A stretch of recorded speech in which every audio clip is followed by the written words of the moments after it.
എറണാകുളം സൗത്തിൽ വൻ തീപിടുത്തം. ആക്രിക്കടയുടെ ഗോഡൌണിനാണ് തീപിടിച്ചത്. പുലർച്ചെ 1:00-ഓടെയാണ് തീപിടുത്തം ഉണ്ടായത്. തീപിടുത്തത്തിൽ ദുരൂഹതയുണ്ടെന്ന് സ്ഥാപനയുടമ രാജു ന്യൂസ് മലയാളത്തോട്. ആരോ മനഃപൂർവ്വം തീയിട്ടതാകാം. 15 ലക്ഷം രൂപയുടെ നാശനഷ്ടമുണ്ടായെന്നും ഉടമ പറഞ്ഞു. എന്താ സംഭവിച്ചത് എനിക്കറിയാൻ പാടില്ല. കാരണം ഞാൻ 2 മണിയപ്പോ അപ്പുറത്തെ വർഷക്കാരൻ എന്നെ വിളിച്ചു പറഞ്ഞു. 2 മണി കഴിഞ്ഞു, 2-2:30 മണിയായിരുന്നു വിളിച്ചത്. ഇത് ബാക്കിൽ നിന്ന് ആരോ കത്തിയിട്ടിട്ട് പോയതാ. അത് തീയിട്ടിട്ട് പോയേക്കണ. അല്ലാണ്ട് ഇവിടെ കത്തി പിടിക്കാൻ വേറെ സ്ഥലപ്പോ അവിടെ കുറച്ച് പ്ലാസ്റ്റിക്കിന്റെ കുപ്പികൾ മാത്രമേ ഉണ്ടായുള്ളൂ, വേറെ ഒന്നുമില്ല അവിടെ. അത് അറിയാവുന്ന ആളായിരിക്കോ തീയിട്ടേക്കണത്? അറിയാൻ പാടില്ല ആർക്കാന്ന്, അത് എനിക്ക് അറിയാൻ പാടില്ല. ഏതെങ്കിലും തരത്തിലുള്ള മുൻവൈരാഗ്യങ്ങളോ പ്രശ്നങ്ങളോ? അറിയാൻ പാടില്ല, എല്ലാരും വൈരാഗ്യക്കാരാണല്ലോ, അതൊന്നും അറിയാൻ പാടില്ല എനിക്ക്. വൈരാഗ്യക്കാരുണ്ടല്ലേ? കാണാൻ സാധ്യതയുണ്ട്. അതായത് ചേട്ടൻ ഇപ്പോഴും സംശയിക്കുന്നുണ്ട് ഇതിന്റെ പുറകിൽ ആരോ തീയിട്ടതാണ്. അത് തീയിട്ടതാ. അതും ചേട്ടനോടുള്ള ഒരു വൈരാഗ്യം കൊണ്ടായിരിക്കും വിചാരിക്കാം, അല്ലാണ്ട് ഇപ്പൊ എന്ത് ചെയ്യാൻ. ഞാൻ അങ്ങനെ മോശമല്ല, ചിലപ്പോ അതായിരിക്കും. പോലീസിൽ പരാതി കൊടുക്കും ഇത് സംബന്ധിച്ച്? കൊടുക്കണം. അതായത് തീയിട്ടാണ് എന്നുള്ള ഒരു സംശയത്തിൽ തന്നെ അല്ലേ? ആക്രിക്കടയിൽ മതിയായ സുരക്ഷാ ക്രമീകരണങ്ങൾ ഇല്ലായിരുന്നെന്ന് ഫയർഫോഴ്സ് ഉദ്യോഗസ്ഥർ വ്യക്തമാക്കി. ഇത്ര വലിയ ഗോഡൌൺ ആയിട്ട് പോലും ഫയർ സംവിധാനങ്ങളൊന്നും ഒന്നും ഒരുക്കിയിട്ടില്ല. യഥാർത്ഥത്തിൽ ഒരുക്കേണ്ടതല്ലേ ഫയർ സംവിധാനം? ഫയർ സേഫ്റ്റി അവർ തന്നെ ചെയ്യേണ്ടതാണ്. ഇത്തരം ബിൽഡിങ്ങുകൾക്ക് fire safety national building code പ്രകാരം അവർ തന്നെ ഫയർ സേഫ്റ്റി ഒരുക്കേണ്ടതാണ്. വിവരങ്ങളുമായി കൊച്ചിയിൽ നിന്നും സഹിൻ ആന്റണി ചേരുന്നുണ്ട്. സഹിൻ, രാവിലെ ഒരുപക്ഷെ പുലർച്ചെ ഉണ്ടായ അപകടം വലിയ തരത്തിൽ ആഘാതം സൃഷ്ടിക്കാവുന്ന ഒരു അപകടം. അത് ഏറ്റവും കൃത്യമായി തന്നെ ഇടപെട്ടുകൊണ്ട് ഫയർഫോഴ്സ് അത് കൃത്യമായി തീ അണയ്ക്കുന്ന നിലയിലേക്ക് കാര്യങ്ങൾ എത്തിച്ചു. ഇപ്പോൾ അവസാനഘട്ട രക്ഷാപ്രവർത്തനം എന്ന രീതിയിൽ തന്നെ വിശേഷിപ്പിക്കാവുന്ന പ്രവർത്തനങ്ങളാണ് ഫയർഫോഴ്സിന്റെ ഭാഗത്തു നിന്ന് ഉണ്ടാകുന്നതെന്ന് മനസ്സിലാകുന്നു. നിയമങ്ങൾ കാറ്റിൽ പറത്തിയാണ് ഈ സ്ഥാപനം പ്രവർത്തിച്ചിരുന്നത് എന്ന് ഒരു വശത്ത് ഫയർഫോഴ്സ് വ്യക്തമാക്കുന്നു. മറുവശത്ത് തന്നോടുള്ള വ്യക്തിവൈരാഗ്യം കാരണം ആരെങ്കിലും ചെയ്തതാകാം എന്നുള്ള ആരോപണം ഉടമയും ഉന്നയിക്കുന്നുണ്ട്. ഇപ്പോഴെന്താണ് അവിടുത്തെ സ്ഥിതിഗതികൾ? കൂടുതൽ വിശദാംശങ്ങൾ.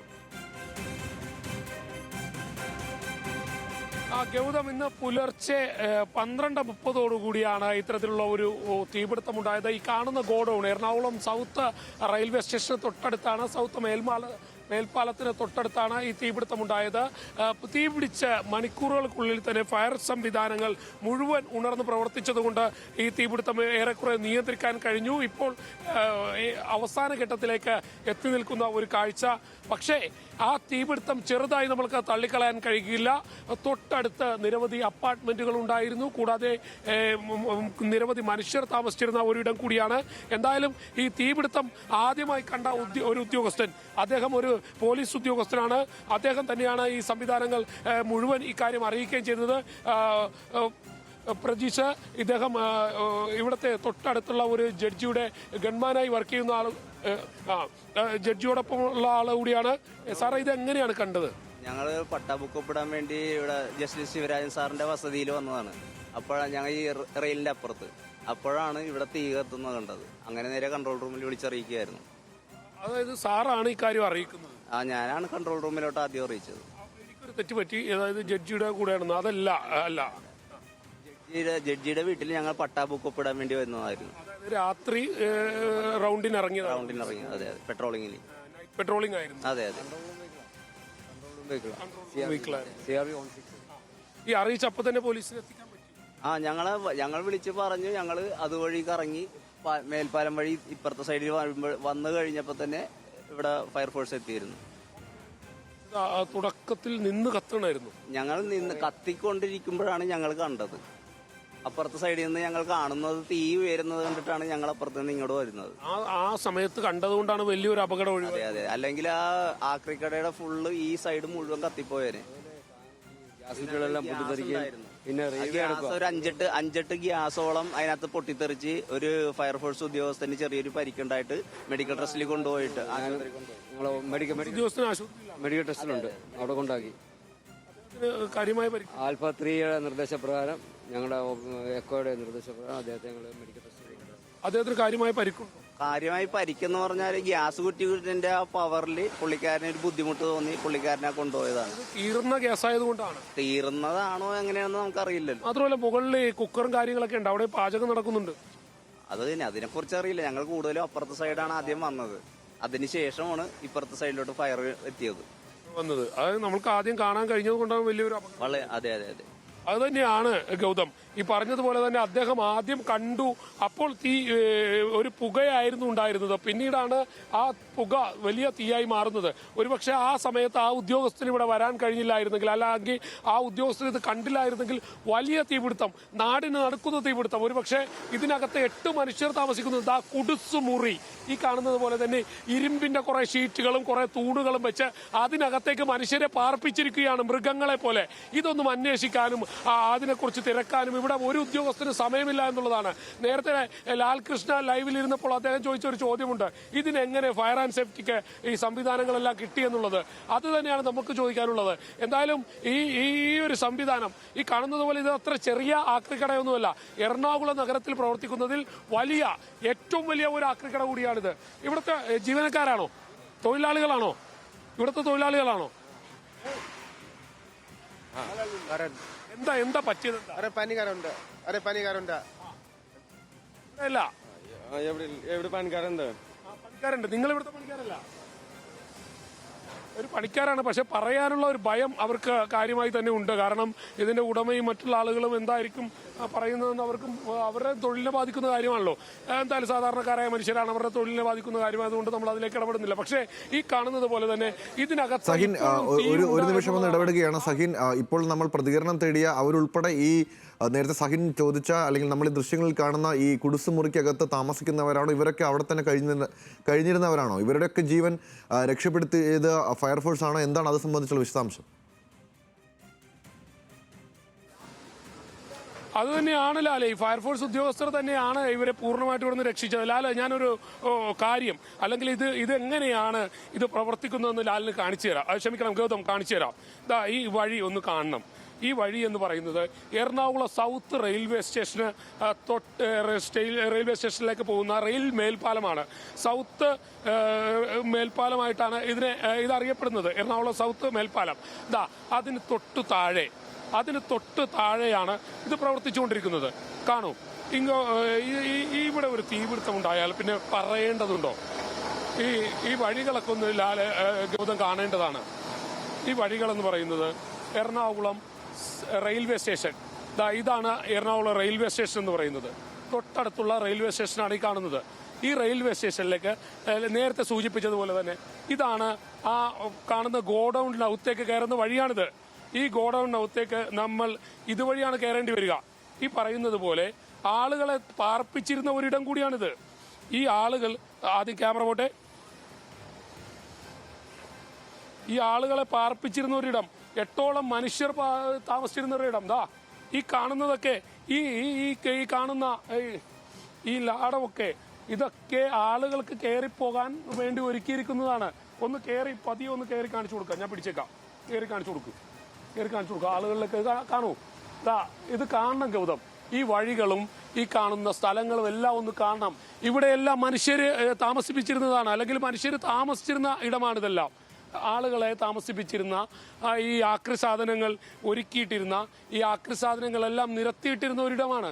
ഇനി ക്യാമറമാൻ ഒന്ന് താഴേക്ക് ഇറങ്ങിയാൽ അടുത്ത സ്ഥലം കാണിച്ചു കൊടുക്കാം.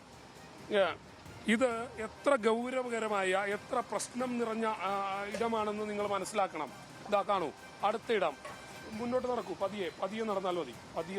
മുന്നോട്ട് നടക്കൂ. മുന്നോട്ട് നടന്ന് കാണുന്നത് പോലെ തന്നെ ആ ഗ്യാസ് സിലിണ്ടർ ഇരിക്കുന്ന കാണിച്ചു കൊടുക്കൂ. അതുവഴി കയറൂ, സ്റ്റെപ്പ് വഴി കയറൂ. കാണണം. അങ്ങോട്ട് കയറിക്കോളൂ. ഇത് ആളുകള് താമസിച്ചിരുന്ന, ആളുകൾ ജീവിച്ചിരുന്ന ഒരിടമാണ്. ഇവിടെയാണ് തീപിടുത്തം ഉണ്ടായത്.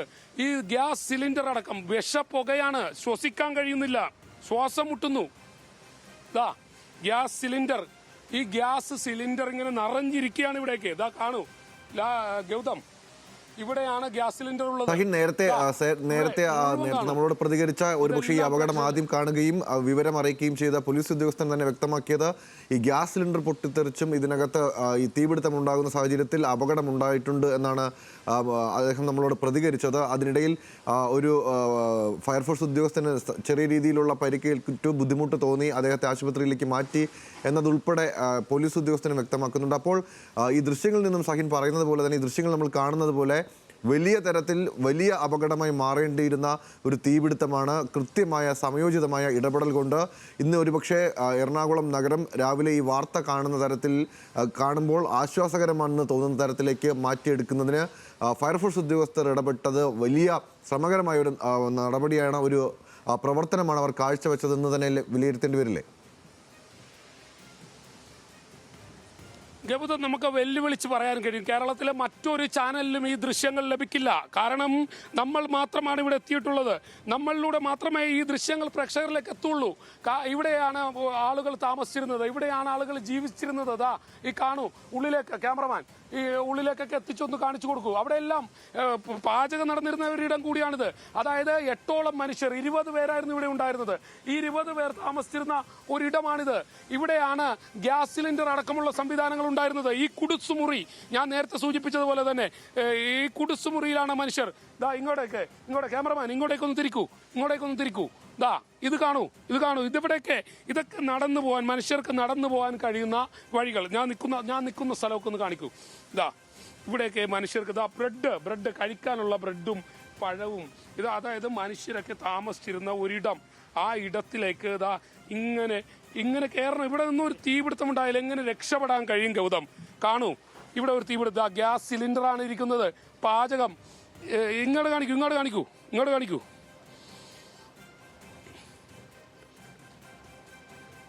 ദാ ഇത് കണ്ടോ, ഈ മുറികൾ ഇതൊക്കെ തകർന്ന് തരിപ്പണമായി കിടക്കുന്ന ഇത്തിരി വൈഡിൽ നിന്ന്.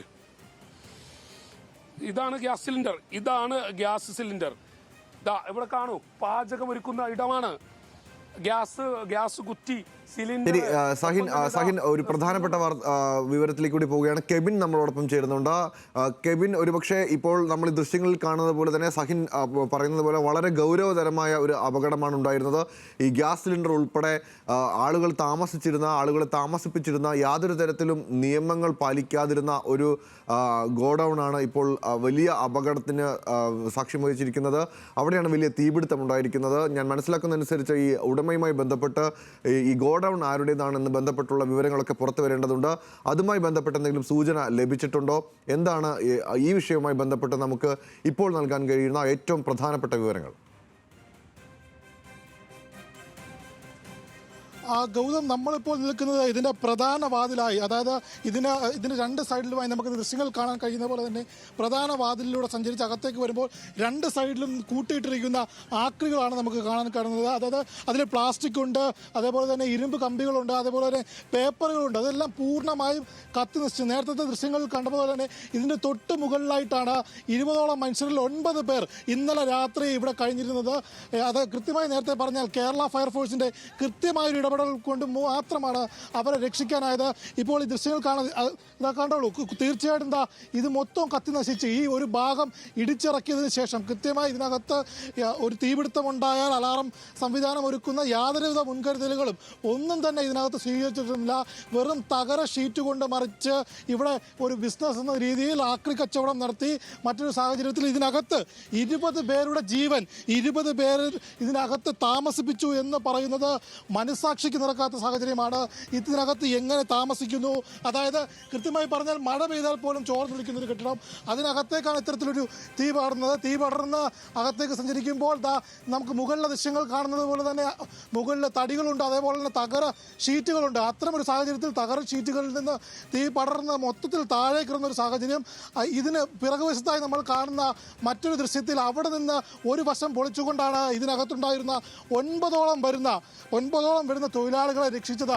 ഇതിനകത്തേക്ക് കടന്നു പോകുമ്പോൾ ഒരുപാട് തരത്തിലുള്ള ആക്രി സാധനങ്ങൾ ലോഡ് കണക്കിന് കൂട്ടിയിട്ടിരുന്നു. നേരത്തെ ഗൗതം സൂചിപ്പിച്ച പോലെ ആദ്യഘട്ടത്തിൽ ഇത് ആരുടേതാണെന്നുള്ള വിവരങ്ങൾ ഒന്നും തന്നെ പുറത്തു വന്നിട്ടില്ല. നിലവിൽ അന്വേഷണം ഉൾപ്പെടെ നടക്കേണ്ടതുണ്ട് എന്ന് അഗ്നിശമന സേന അംഗങ്ങൾ ഉൾപ്പെടെ ആവശ്യപ്പെട്ടിരിക്കുകയാണ്. മറ്റൊരു സാഹചര്യം, ഇതിൻ്റെ മാനേജർ, അതായത് ഇതിൻ്റെ ഒരു ജീവനക്കാരൻ എന്ന നിലയിൽ ഒരു വ്യക്തി നമ്മളോട് പറഞ്ഞത് ഇതിൽ അന്വേഷണം നടക്കേണ്ടതുണ്ട്, പരാതി ഉൾപ്പെടെ ഉള്ളവ നൽകും.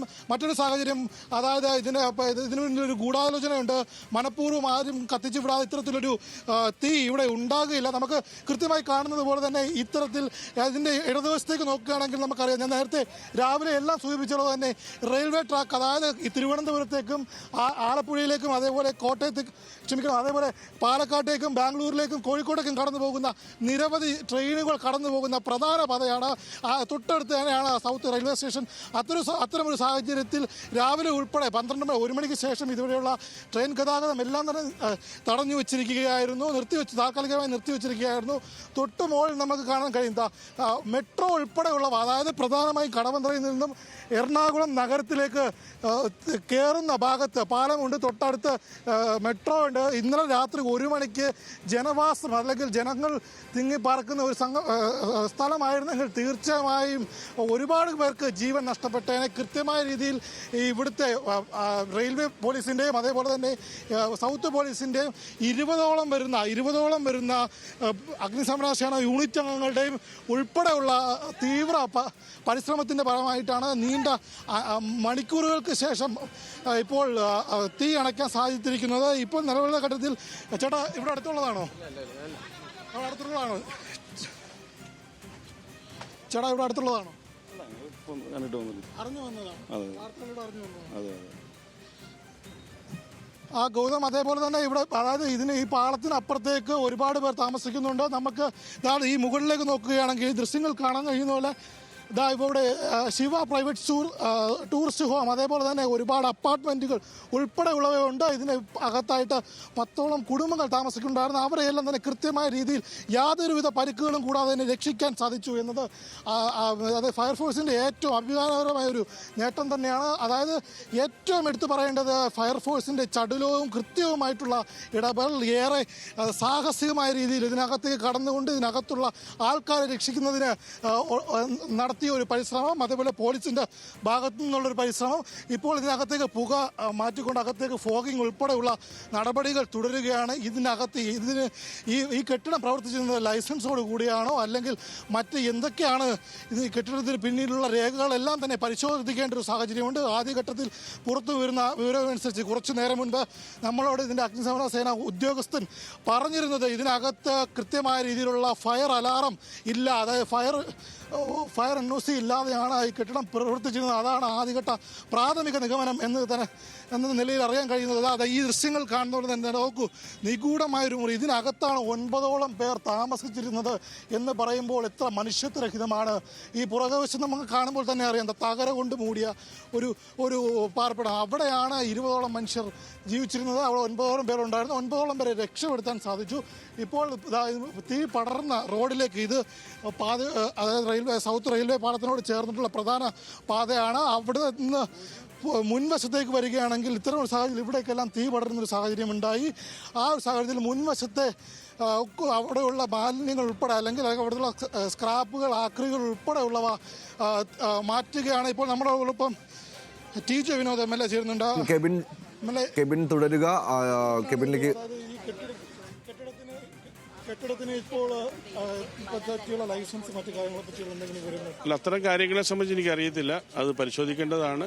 നഗരഹൃദയത്തിൽ ഇത്തരം സ്ഥാപനങ്ങൾ നടത്തുമ്പോൾ അത് പാലിക്കപ്പെടുന്ന നടപടിക്രമങ്ങൾ പാലിച്ചിട്ടുണ്ടോ എന്ന് ബന്ധപ്പെട്ട ആളുകൾ. ഏതായാലും 20ഓളം തൊഴിലാളികൾ ഇതിനകത്തുണ്ടായിരുന്നു. 9ഓളം പേര് ഉറങ്ങിയിരുന്ന ഏറ്റവും മനുഷ്യരഹിതമായ ഒരു സംഗതി. 9ഓളം പേര് ഈ കുടിസ് മുറിക്കകത്ത് യാതൊരു സുരക്ഷയുമില്ലാതെ, ഫയർ അലാറം പോലും ഇല്ലാതെയാണ് പ്രവർത്തിച്ചത്.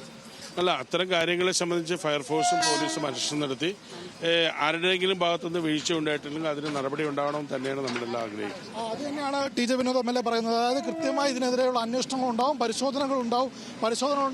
ഇതിന് ഈ വിധത്തിൽ നമുക്ക് കാണാൻ കഴിയുന്നത് തന്നെ ട്രെയിൻ ഗതാഗതം പുനഃസ്ഥാപിച്ചിരിക്കുന്നു. അതായത് പാലക്കാട് കോഴിക്കോട് ഭാഗത്തേക്കുള്ള ട്രെയിനുകൾ ഇതുവഴി കടന്നുപോയിരിക്കുന്നു. ഏതാണ്ട് 5:30-6 മണിയോട് തന്നെ ട്രെയിൻ ഗതാഗതം പുനഃസ്ഥാപിച്ചതാണ്. അതിനുശേഷം ശരി കെവിൻ തുടരുക. എന്തായാലും ഇപ്പോൾ സൂചിപ്പിച്ച പോലെ തന്നെ ഇതുമായി ബന്ധപ്പെട്ട് നടന്നിട്ടുള്ള നിയമലംഘനങ്ങളെ കുറിച്ച് കൃത്യമായിട്ടുള്ള പരിശോധനയും അതിൽ നടപടിയും ഉണ്ടാകേണ്ടതുണ്ട്. സഹിൻ ആന്റണിയിലേക്ക് കൂടി പോവുകയാണ്. സഹിൻ, ഒരുപക്ഷെ ഇനി പുറത്തു വരേണ്ടത് ഇതുമായി ബന്ധപ്പെട്ടിട്ടുള്ള ഈ സ്ഥാപനവുമായി ബന്ധപ്പെട്ടുള്ള പല വിശദാംശങ്ങളും പുറത്തു വരേണ്ടതുണ്ട്. അവിടെ നിന്നുള്ള റിപ്പോർട്ടുകൾ സൂചിപ്പിക്കുന്നത് പോലെ തന്നെ 20ഓളം തൊഴിലാളികൾ ഈ തകര ഷീറ്റും ഇരുമ്പ് തൂണുകളും കൊണ്ട് നിർമ്മിച്ചിരിക്കുന്ന ഈ ഗോഡൌൺ എന്ന് പറയുന്ന സ്ഥലത്ത് ഒരു തരത്തിലുള്ള നിയമങ്ങളും പാലിക്കാതെ അവരെ താമസിപ്പിച്ചിരുന്നു. ഒപ്പം തന്നെ സുരക്ഷാ മാനദണ്ഡങ്ങളില്ലാതെ ഇവരെ ഈ സ്ഥാപനം പ്രവർത്തിച്ചു. ഇപ്പോൾ ഇത് ആരുടെ സ്ഥാപനമാണ്, എത്ര കാലമായി ഇത് പ്രവർത്തിക്കുന്നുണ്ട്, എങ്ങനെയാണ് ഇതിന് NOC കിട്ടിയത് തുടങ്ങിയ വിശദാംശങ്ങൾ കൂടി പുറത്തു വരേണ്ടതില്ലേ? അതുമായി ബന്ധപ്പെട്ട് ഈ ഘട്ടത്തിൽ എന്തെങ്കിലും തരത്തിലുള്ള വിവരങ്ങൾ ലഭ്യമായിട്ടുണ്ടോ? ഒപ്പം തന്നെ ഫയർഫോഴ്സ് ഉദ്യോഗസ്ഥരുടെ അവസാനഘട്ട പരിശ്രമങ്ങൾ ഇപ്പോൾ എങ്ങനെയാണ് പുരോഗമിക്കുന്നത്? ഗൗതം സൂചിപ്പിച്ചതുപോലെ തന്നെ ഫയർഫോഴ്സ് ഉദ്യോഗസ്ഥരുടെ പ്രവർത്തനം അവസാന ഘട്ടത്തിലേക്ക് കടന്നുകൊണ്ടിരിക്കുകയാണ്. അതോടൊപ്പം തന്നെ എടുത്തു പറയേണ്ട മറ്റൊരു കാര്യം, ഇതിന്റെ ഉടമയായിട്ടുള്ള രാജുചേട്ടൻ വൈറ്റില സ്വദേശിയാണ്. രാജുചേട്ടൻ എത്ര വർഷമായി ഇത് ഇങ്ങനെ ഈ ആക്രി കച്ചവടവും കാര്യങ്ങളും ചെയ്യാൻ തുടങ്ങിയിട്ട്? 37 വർഷമായി. 37 വർഷമായിട്ട് ഇത് ചെയ്തുകൊണ്ടിരിക്കുന്നതാണ്. രാജുചേട്ടാ, ഇതിന് കൃത്യമായ ലൈസൻസ് ഉണ്ടായിരുന്നു? പിന്നെ ലൈസൻസ് ഇല്ല. ലൈസൻസ് എന്താ കത്തൂല്ലേ? അപ്പൊ ഞാൻ ചോദിക്കുന്നത് ലൈസൻസ്. രാജുചേട്ടാ, ഞാൻ ചോദിച്ചത് ലൈസൻസ് ഉണ്ട്. ലൈസൻസ് ഉണ്ടായിരുന്നു. ഈ പറയുന്ന കുടിസുമുറികളിലൊക്കെ ഇത്രയധികം തൊഴിലാളികളെ താമസം ഇവിടെ കുടിസുമുറി എവിടെ കണ്ടത്? ഇവിടെ കുടിസുമുറിയില്ലേ? അതിനകത്ത് കാണുന്ന മുറികളിലല്ലേ മുറികളുടെ സാധനങ്ങൾ ഇട്ട് വെക്കണം. ഓരോ സാധനങ്ങൾ സ്റ്റീല് തൊഴിലാളികൾ താമസിച്ചിരുന്നു. കുടിസുമുറിയൊന്നല്ല. ഇവിടെ ഉദ്യോഗസ്ഥരൊക്കെ പരിശോധനകൾ നടത്താറുണ്ടായിരുന്നു. എല്ലാവരും നടത്തുന്നുണ്ട്. ഈ ഫയർ സംവിധാനങ്ങളൊക്കെ ഉണ്ടായിരുന്നു? എല്ലാം ഉണ്ട്. എല്ലാ ഫയർ സംവിധാനങ്ങളെല്ലാം കൃത്യമായിട്ടുണ്ടായിരുന്നില്ലേ? 37 വർഷം പിന്നെ എനിക്ക് എടുക്കാൻ പാടില്ല. എന്റെ സ്വന്തം പറമ്പ് എനിക്ക് എടുക്കാൻ പാടില്ല. എന്താ കുഴപ്പം? ഓക്കെ. എന്തായാലും അദ്ദേഹം സൂചിപ്പിക്കുന്ന പോലെ തന്നെ അരി മേടിപ്പിക്കും. എനിക്ക് അറിയാൻ പാടില്ല ചോദിക്കാൻ. അതുകൊണ്ട് രാജേട്ടാ, ഇത് വലിയൊരു തീപിടുത്തമായിരുന്നു. വലുതായി പോയിക്കോട്ടെ. ഇപ്പൊ എന്ത് ചെയ്യാൻ പറ്റും? ഞാനാ നിങ്ങളാരും കത്തിച്ചോന്നല്ല. അല്ല, ഇത് ഞാൻ ഇവിടെ ഈ നഗരത്തിലെ ചവറ് മൊത്തം എടുക്കാം. അത് നിങ്ങൾ ചോദിക്കുന്നില്ല. ഈ നഗരത്തിൽ മൊത്തം ചവറ് എടുക്കണം ഞാനാ, എന്നെ പോലെ സ്ക്രാപ്പ് അടക്കാരാ. അത് നിങ്ങളാരും ചോദിക്കുന്നില്ല. ഇത് കത്തുപിടിച്ചാൽ ഞാൻ മനഃപൂർവ്വം കത്തിച്ചാണോ? നിങ്ങൾ ഇന്ന് ഈ വൈകുന്നേരം ഈ മനോരമ പേപ്പർ നിങ്ങൾ വായിക്കുന്നത് വൈകുന്നേരം ഇത് വേസ്റ്റാണോ? ആണോ? ഞാൻ ചോദിക്കുന്ന മറുപടി പറയണം. ആണല്ല? അതും നിങ്ങൾ മനസ്സിലാക്കി. ഈ വേസ്റ്റ് നിങ്ങൾ അന്വേഷിക്കുന്നുണ്ടോ? പിന്നെ ഇത് കത്തുപിടിച്ച് നിങ്ങൾ നേരം 5-6 വർഷം വന്ന് ചോദിച്ചാൽ കത്തുപിടിച്ച് ഞാൻ കത്തുപിടിപ്പിച്ചല്ല. എന്തായാലും അദ്ദേഹം പറയുന്നത് അദ്ദേഹം തീപിടിപ്പിച്ചതല്ല എന്നുള്ളത് തന്നെയാണ്. അത് നമ്മൾക്ക് അറിയാവുന്ന കാര്യം തന്നെയാണ്. അദ്ദേഹം തീപിടിപ്പിച്ചായിരിക്കില്ല. സ്വാഭാവികമായിട്ടും ഇത്രയും വലിയ സംവിധാനം അദ്ദേഹം തീപിടിപ്പിക്കേണ്ടതില്ലല്ലോ. പക്ഷേ ഇവിടുത്തെ ചോദ്യം ഇപ്പോഴും അവശേഷിക്കുന്നു എന്നുള്ളതാണ്. എന്തായാലും ഞാൻ നേരത്തെ ഇവിടെ തീ പിടിക്കണമെന്നും പറഞ്ഞ് എന്നെ വലിച്ച സൊസൈറ്റിയുടെ അവിടെ കൊണ്ടുപോയി ഇരുത്തി. അവൻ തന്നെ ഫയർഫോഴ്സിനെ വിളിച്ചു. അവരുടെ നല്ല സംയോജിതമായ ഇടപെടൽ മൂലം പെട്ടെന്ന് അവർ വന്നു. പെട്ടെന്ന് തീയണയ്ക്കാനും സാധിച്ചു. അതുകൊണ്ട് വലിയ നാശനഷ്ടങ്ങളൊന്നും വന്നില്ല. ഇതൊക്കെ നമുക്ക് പോയതൊക്കെ നന്നാക്കാത്തതേ ഉള്ളൂ. ആളപായമൊന്നും വന്നില്ല. അതാണ് ഏറ്റവും വലിയ ഭാഗ്യം. പിന്നെ ഭയങ്കര ഇതല്ല എന്ത് വെച്ചിരിക്കാൻ ആരോഗ്യത്തിനൊന്നും പ്രശ്നമില്ല. അത് തന്നെ ഭാഗ്യം. അല്ലെങ്കിൽ എന്ത് ചെയ്യും? എന്നെയും കൊണ്ട് അവൻ എങ്ങോട്ട് പോകും? ഒന്നുമില്ല. ഇല്ലേ? ഭാഗ്യം. ഞങ്ങളുടെ MLA അല്ലേ നിൽക്കണം.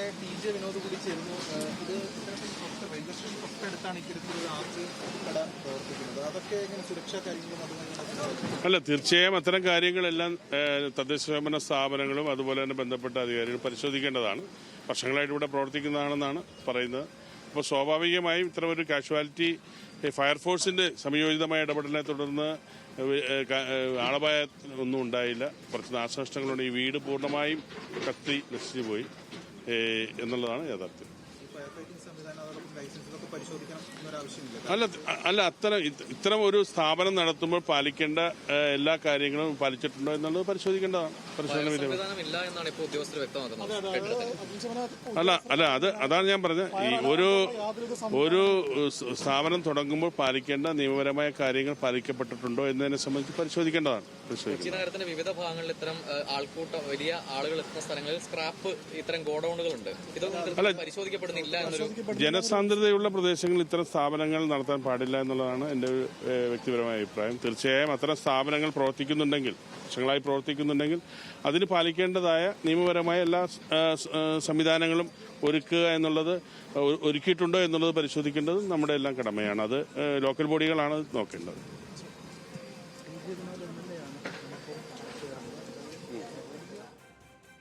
നിലവിൽ എറണാകുളം സൗത്തിൽ പുലർച്ചെയോടുണ്ടായ തീപിടുത്തം ആക്രിക്കടയ്ക്ക് വലിയ തീപിടുത്തമാണ് ഉണ്ടായത്.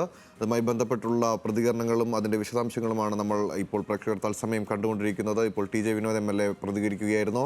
ഈ ആക്രി ഗോഡൌൺ പ്രവർത്തിച്ചതുമായി ബന്ധപ്പെട്ട് നിയമപരമായ പ്രശ്നങ്ങൾ നിലനിൽക്കുന്നുണ്ടെങ്കിൽ അത് പരിശോധിക്കണമെന്നും അതിനെതിരെ നടപടി ഉണ്ടാകണമെന്നും MLA പറയുന്നു. ഒപ്പം തന്നെ ജനസാന്ദ്രതയുള്ള മേഖലകളിൽ ഇത്തരം ആക്രി ഗോഡൌണുകൾ പോലെയുള്ള സ്ക്രാപ്പ് ഗോഡൌണുകൾ പോലെയുള്ള അപകട സാധ്യതയുള്ള സംവിധാനങ്ങൾ അത് അനുവദിക്കരുതെന്നാണ് തൻ്റെ വ്യക്തിപരമായ അഭിപ്രായമെന്നാണ് TJ വിനോദ് MLA പറയുന്നത്. ഒപ്പം തന്നെ നിലവിൽ ഫയർഫോഴ്സ് ഉദ്യോഗസ്ഥർ അവിടെ അവസാനഘട്ട തീയണയ്ക്കൽ പ്രവർത്തനങ്ങൾ തുടരുകയാണ്. ഇതിനോടകം തന്നെ പൂർണ്ണമായും തീ അണയ്ക്കാനും തുടർ അപകടങ്ങൾ ഉണ്ടാവാതിരിക്കാനുള്ള സാഹചര്യവും ഒരുക്കാൻ ഫയർഫോഴ്സിന് കഴിഞ്ഞിട്ടുണ്ട്. പുലർച്ചെ ഒരു 12:30യോടെയാണ് ഈ അപകടമുണ്ടായത്. പോലീസുകാരാണ് ഈ വിവരം ഫയർഫോഴ്സിനെ അറിയിച്ചത്. തുടർന്ന് 15ഓളം ഫയർഫോഴ്സ് യൂണിറ്റുകൾ ആദ്യമെത്തി, പിന്നീട് 5 യൂണിറ്റുകൾ കൂടി എത്തി. മൊത്തം 20 യൂണിറ്റ് ഫയർഫോഴ്സാണ് ഈ അപകടം നിയന്ത്രിക്കുന്നതിന് വേണ്ടിയിട്ട് ഇടപെട്ടത്. അവരുടെ ശ്രമകരമായ ഇടപെടൽ കൊണ്ട് വലിയൊരു ദുരന്തം ഒഴിവായി കഴിഞ്ഞിരിക്കുന്നു. അതിൻ്റെ ആശ്വാസത്തിൽ തന്നെയാണ് കൊച്ചി നിവാസികളുള്ളത്. ഒരുപക്ഷെ വലിയ തരത്തിലുള്ള അപകടമായി മാറുമായിരുന്ന ഒരു തീപിടുത്തം കൃത്യമായ ഇടപെടലിലൂടെ പരിഹരിക്കാൻ ഫയർഫോഴ്സിന് കഴിഞ്ഞിട്ടുണ്ട്. ഇപ്പോൾ നാട്ടുകാരും അതിൻ്റെ ആശ്വാസം പങ്കുവച്ച് പ്രതികരണങ്ങളുമായി രംഗത്തെത്തുന്നു. അതിൻ്റെ വിശദാംശങ്ങളാണ് പ്രേക്ഷകർ ഇപ്പോൾ കണ്ടത്. വാർത്തയുടെ വിശദാംശങ്ങൾ പങ്കുവച്ചത് സഹിൻ ആന്റണിയും കെബിൻ കെന്നഡിയുമാണ് കൊച്ചിയിൽ നിന്ന്.